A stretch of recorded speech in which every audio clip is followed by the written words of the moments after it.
What's going on, everybody? It's Richard Koberger here, the Blue Collar Nerd. If you've done any shopping for a web software in the past few years, you've probably heard the term API thrown around at you.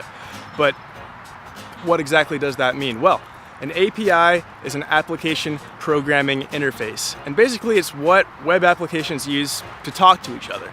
So if something happens in application A, it can send the information over to application B. And application B can do something with that information. It goes both ways. So if something happens in application B, it can send data back to application A, and application A can do something with that information. APIs are super valuable for automation. In fact, I would say you're gonna need an API to do maybe 90 to 95% of the automations that I'm gonna be showing you on this channel. But it's not as scary as it sounds. Let's say you use ServiceTitan, for example. ServiceTitan has an API, you're golden. Now, they're currently not doing enough with their API, in my humble opinion. For example, their alerts. The alerts that you can set up in ServiceTitan, that's done through their API. So you can tell ServiceTitan, hey, whenever a job does not get sold, send me a text message or send me an email. Shh, shooting a video!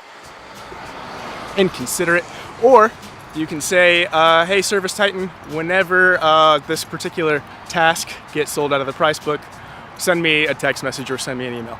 It's useful, it's cool, but you can do so much more. And you the end user, can get your own hands on the API, and then you can do whatever the heck you want with it. You can say, hey, send me an alert when a technician goes on this particular job type and doesn't spend at least an hour there, and they don't sell at least this many dollars. You can do whatever you want. You can say, hey, whenever an install gets booked, put it on my calendar, put it on my spreadsheet, put it wherever. You can put this information wherever you want to put it. You can do math with it. You can make a lot of stuff happen all on its own. APIs, they're awesome. So any application out there that doesn't have an API, it's dead to me. It might as well not exist. Here, there's some storage for them. That's where you keep them.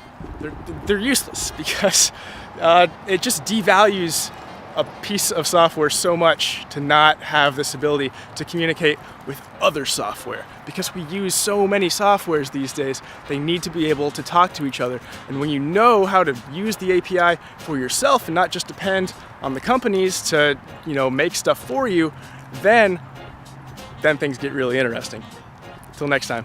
Hey, by the way, if you liked the video, be sure to hit like, hit subscribe. I'm trying to grow this thing as it's just getting started here.